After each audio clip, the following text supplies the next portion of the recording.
There was a man named George. He had lived a long life, filled with both joy and hardship. In his younger years, he was strong, hardworking, and always looking forward to tomorrow. He worked in a small-town factory, raised his children with love, and shared more than 50 years of marriage with his beloved wife Mary. But as the years went by, life began to change.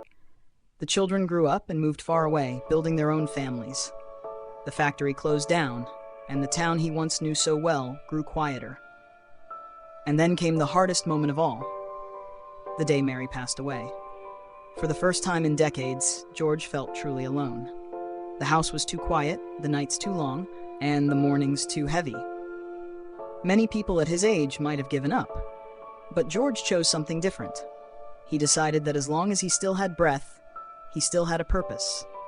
Every morning, instead of lying in bed, George would rise early, walk to the town square, and greet people with a smile.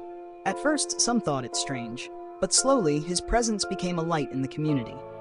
He began helping neighbors with small tasks, mowing lawns, fixing a broken fence, or simply listening when someone needed a friend. Children in the neighborhood started calling him Grandpa George. Parents trusted him, people leaned on him, and his little act of showing up each day brought life back to him too. One afternoon, a young man sat beside George on a park bench. He was tired, burdened, and unsure of his future. George listened quietly, and then he said something simple.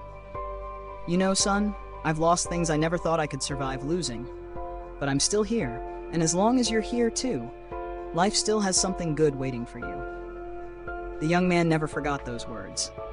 George may not have been wealthy, he may not have traveled the world, but in his small acts of kindness, in his steady presence, and in his refusal to give up, he lived a life of deep meaning. His story reminds us that even when we face loss, loneliness, or change, we are never without purpose. For those of us over 50, this story speaks louder than words. Life may not look the same as it once did. Our bodies grow older, our roles shift, and sometimes the quiet feels too heavy. But within us lies wisdom, courage, and the power to inspire. Like George, we can become the gentle light that others need. So if you are listening to this today, remember, your story is not finished. There are still hands to hold, words to share, and lives to touch. Every day you wake up is a chance to leave a mark of love and kindness. And often, it is those simple, everyday acts that carry the greatest meaning.